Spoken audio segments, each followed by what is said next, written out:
Salve, salve galera, aqui quem fala é seu host de sempre, Paulo Raposo, e depois de um longo hiato estamos de volta com mais um episódio do Comentando no QG. Desde já eu quero deixar adiantado que vocês já viram na thumb qual que é a obra, né, mas mesmo assim, vamos falar hoje sobre Apesar de Tudo, obra do grande Jordi Lafebre, uma obra sobre amor e mais do que falar sobre Apesar de Tudo, vamos falar sobre amor. Então sim galera, vamos lá, se acomoda e vamos do começo. Tá, quero mencionar inicialmente que eu não vou entrar muito em detalhes, eu quero falar mais abrangente, até porque é uma obra que eu tenho bastante coisa para falar.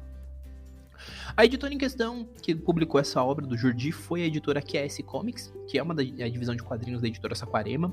Aqui no Brasil a obra saiu em dezembro de 2021, né? Eu só vim lê-la esse ano e pra mim ela já entra, né? Já vou dar spoiler logo no começo. A obra ela já entra no meu patamar, assim, de obras mais favoritas, inclusive de obras desse ano, né, quiçá pega um top 3 aí tranquilamente. Mas eu quero deixar adiantado que a obra ganhou o Derzo em 2021, foi indicada ao Eisner em 2023. A sinopse da obra é a seguinte, eu vou ler a sinopse oficial da editora, que inclusive tá na Amazon, que é: o amor de Ana e Zeno, o amor que Ana e Zeno nutrem um pelo outro, sobrevive apesar dos caminhos que suas vidas tomaram. Ela, carismática e ambiciosa, tornou-se prefeita de sua cidade natal. Ele, enigmático e sedutor, viajou o mundo colecionando aventura. Os opostos que se atraem, mas não se tocam. O reencontro acontece quando os dois já passaram dos 60 anos. Daí surge a força que transporta os leitores no tempo em direção a décadas passadas até chegarmos ao início desta jornada. Uma história sobre amor, borboletas, marujos e pinguins.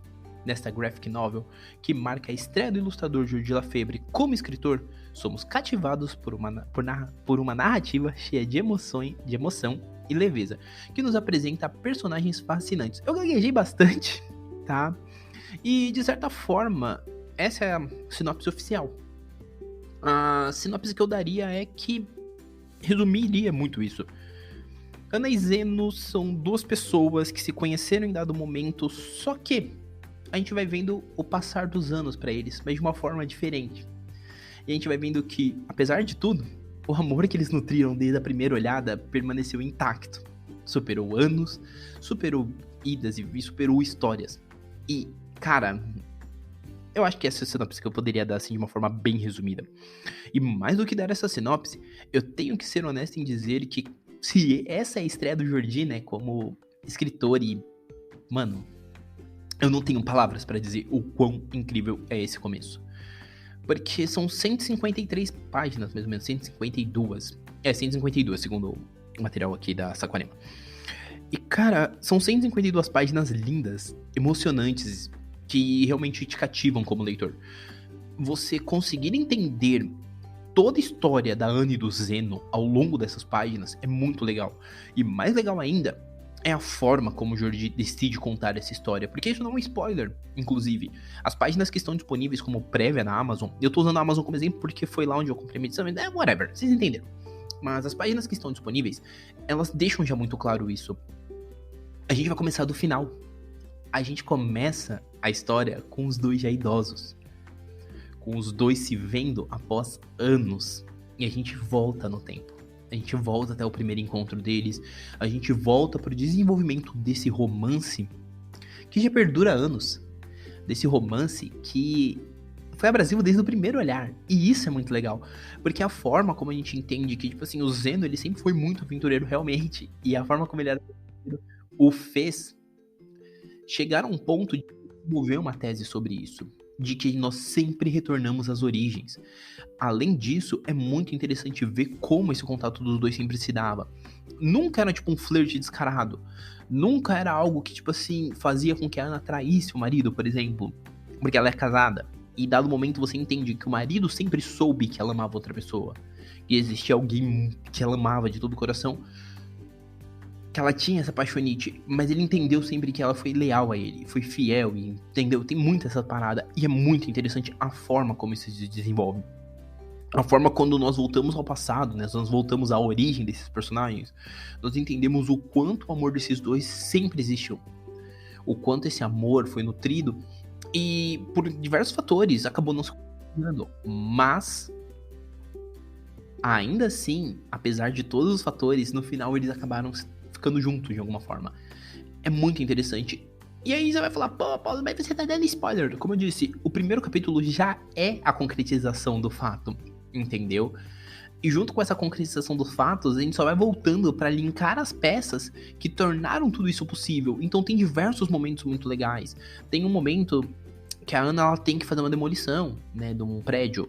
E ela sabe que tem uma senhorinha que tá relutante em sair desse prédio. Ela sobe pra conversar com a senhorinha comenta sobre a questão do coração, né, que ela sabe que o coração dela não tá bom e que ela sabe que vai morrer muito em breve.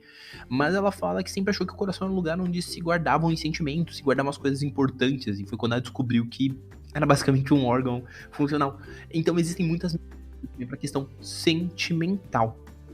Existe muito essa bagagem. Existe muito essa bagagem de a gente entender duas pessoas que são extremamente opostas, vamos dizer dessa forma, mas que eu não diria se completam. Elas se transbordam num nível tão absurdo que eles precisam meio que conviver um com o outro. E tem uma parte muito legal, isso é muito mais pra frente, que é quando a Ana meio que ela percebe que talvez não seja o Zeno o homem da vida dela. E ela escreve uma carta.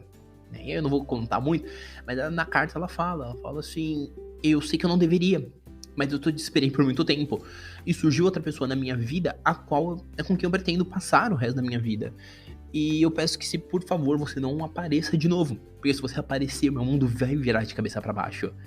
E é engraçado que é exatamente isso que acontece, ele reaparece, o mundo dela vira de cabeça pra baixo, e ela não sabe a princípio como lidar com isso, mas à medida que vai passando, ela percebe que fugir não vai ser a melhor opção. E que sim, estar ali com ele. Então a gente tem uns momentos muito legais, temos uns momentos que são muito bem trabalhados narrativamente falando. O Jordi, ele já entende muito de arte sequencial, né? A primeira obra dele que eu li foi em parceria com o Zidru, que é o Verões Felizes, que eu pretendo fazer podcast logo menos. Não da edição do PN, mas com base nas edições que eu tenho aqui, que são as da SESI, porque a do PN eu vou pegar um pouco mais pra frente. E eu já via que o Jordi Lafebre, ele tem essa qualidade de desenho, essa qualidade de saber te guiar pela narrativa do desenho. Ele tem uns momentos muito bons, ele sabe trabalhar em enquadramento, né, e todas essas coisas. Eu tô tentando falar como especialista, mas, cara, de especialista não tenho nada, eu só quero realmente derramar o meu amor sobre essa obra. Assim como eu vou querer fazer com Verões Felizes, e muito provavelmente com tudo que eu ler dele, quiçá do Zidru, porque são... Enfim, vou chegar mais pra frente quando falar de Verões Felizes, eu falo da parceria e falo das qualidades dos dois juntos. Mas, voltando pro Jordi, ele já tinha isso. A gente já conseguia ver essas qualidades, e vendo ele trabalhar isso dentro da sua narrativa pessoal, de uma obra que ele desenvolveu o roteiro, cara, é tão grandioso, é tão bonito, é tão tocante, porque a gente começa a entender muitos pontos, né? A gente entende o porquê, né, da questão do aventureiro Zeno, toda essa questão da Ana como prefeita, a gente vai acompanhando, assim como a gente acompanha muitos outros poréns ali, né, pormenores que vão correndo. É uma trama que ela nos guia de uma forma bonita, de uma forma tocante e de uma forma sensível. É um carinho. É uma trama que ela tem essa decência de ser carinhosa com seu leitor e de compreender o que o leitor precisa naquele momento. É uma obra que eu admito que, se fosse em outros momentos, talvez pra mim não tivesse esse impacto que teve, mas ela tem esse impacto justamente por isso, porque como eu vou dizer isso, e talvez não soar piegas, tá? Mas é uma obra que ela é muito boa quando você começa a entender o que talvez seja o amor. Não me entendo errado, eu não sou um entendedor, mas é uma obra que ela funciona muito bem nessa situação, porque quando você começa a entender o que é o amor, e quando eu digo amor, não quero dizer talvez o amor que nos faz ter borboletas no estômago, mas aquele amor que você às vezes olha e fala, é isso. Você começa a entender um pouco melhor essa questão de ser mais pé no chão, às vezes não saber como tomar uma decisão, e diversos outros pontos que são muito intrigantes, né? Vamos colocar dessa forma. E a história, ela trata isso de uma maneira muito madura, porque são duas pessoas que, por ironia do destino, não estão juntas, né? E quando eu digo ironia do destino, não seria o próprio destino, talvez seriam elas próprias, e isso é muito bem trabalhado, né? Porque são fatores que fizeram que os dois não ficassem juntos, mas são fatores que os ligaram na vida. e os acompanham por toda a vida até o fatídico momento do nosso início, que é quando os dois podem ficar juntos. É bonito, é tocante. É uma questão que eu tô repetindo muito aqui, inclusive com essas pausas, mas é uma questão sentimental, porque ao longo da vida nós temos diversos amores. Nós vamos nos apaixonar diversas vezes, vamos cair, quebrar a cara, talvez. Mas sempre tem aquela pessoa que você gosta e você não sabe dizer o porquê, mas você parece que é ligado.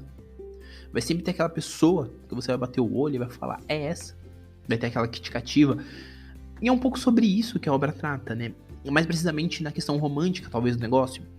Porque o nosso casal protagonista, ele foi um casal que à primeira vista já teve um envolvimento, já teve um enlace. Gerou-se um amor que achou que não daria frutos. Preferiu se arrancar a flor, né, que estava surgindo e não deixar gerar. Só que quando volta, aquele sentimento retorna, né, reverbera, e isso é muito interessante. Aquela sensação que a princípio parece uma sensação só incômoda de, ai meu Deus, estou nervoso, e do nada vira uma sensação de, ai, isso me transborda. É bonito. E eu tô falando muito fofinho hoje, mas é basicamente isso. É uma história que eu tô tentando falar. É complicado quando você tem que falar de uma obra que ela é razoavelmente curta, mas o que eu falar um pouco mais pode ser um spoiler pra vocês. Porque, cara, é muito engraçado. Ele tem umas passagens muito bonitas. Ele tem uma passagem realmente envolvendo pinguins. Porque, pra quem não sabe, pinguim, ele tem uma tese que ele vai encontrar sempre a primeira. Quando ele encontrar a parceira dele, é aquela parceira pro resto da vida. Ele não troca de parceiros. O pinguim é um bicho muito fixo no parceiro. Tá, então pra quem não sabe disso, é isso. Tá, por isso que tem essa metáfora do pinguim. Mas sim, é uma obra muito bonita. E eu não sei mais o que falar sem entregar muito. Por isso que eu tô tentando explicar de uma forma mais metafórica. Porque às vezes você vai ser um pinguim, você vai encontrar a primeira pessoa da sua vida, se apaixonar e viver com ela pra sempre. Às vezes você vai ser igual o casal principal, você vai ter alguém ao qual você ama, só que por algum motivo você não consegue ficar com essa pessoa, mas vocês ainda se amam. E assim como você vai amar e vai ser correspondido e vai ficar com a pessoa, varia de ponto para ponto. O que é essencial a gente entender é que, apesar de tudo, e sim, eu estou fazendo essa referência maluca mais de uma vez, apesar de tudo, o que é importante é nós seguirmos amando. É seguirmos entendendo nossos sentimentos e os respeitando tal como eles são. Entendam? Eu sou uma pessoa que tem um problema muito grande com relação a isso. E quem me conhece sabe, eu não consigo falar palavras completas, eu não consigo fazer uma declaração completa, eu sou uma pessoa horrível pra isso. Mas eu entendo essa minha limitação. Eu entendo a limitação por trás das minhas palavras. Entende? É isso. É basicamente isso. E no fim, eu acabei mencionando um pouco porque no fim é basicamente isso também que a obra trata muito. Que apesar de todos os pesares, eles dois, né, Anne e Zeno, eram um casal que eles sempre tiveram essa química e sempre tiveram esse desenvolvimento. Só que tinha esse ponto. Demorava-se mais para que um percebesse isso do outro. Então é bem interessante a forma que isso é trabalhado. É uma obra que ela é muito bonita. É uma obra que eu não nego, que certamente eu darei de presente para alguém. Pelo menos para umas 2 pessoas até o final do ano.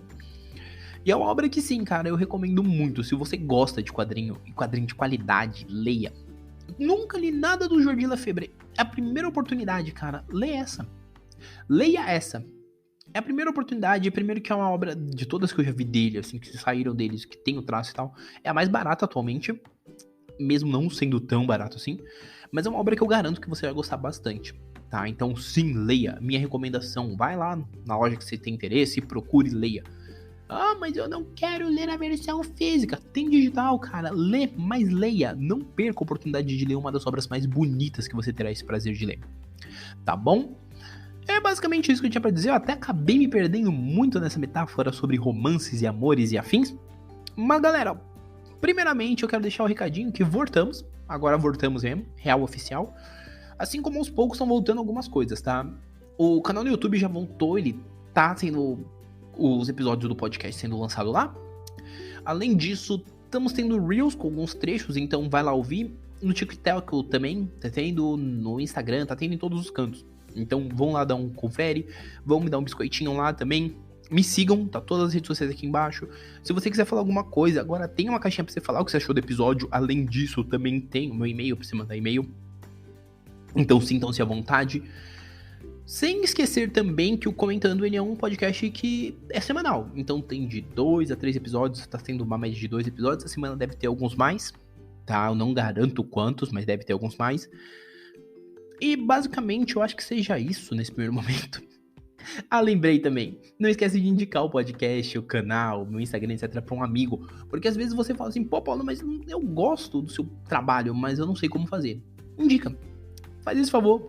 Eu não tô pedindo pra você doar dinheiro, eu tô falando só pra você indicar o podcast, mano. Pô, velho, indica. Tá? Além disso, eu quero deixar adiantado que tem algumas pautas que eu tô preparando até pra aproveitar alguns hypes que estão tendo, tá? Quando eu digo alguns hypes, eu quero dizer alguns filmes que vão estrear? Talvez. Mas antes disso também, não deixem de ouvir. O podcast ele tá em todos os agregadores principais aí que vocês conhecem. Amazon Music, Apple Podcast, Google Podcast, Deezer e Spotify. Então curte no seu agregador favorito. Se for no Spotify ou na Apple Music, na Apple Podcast, avalia, dá 5 estrelinhas. E, gente, por hora é isso. Um abraço e nós fomos, que eu não vou ficar prometendo demais não. Fomos, até mais.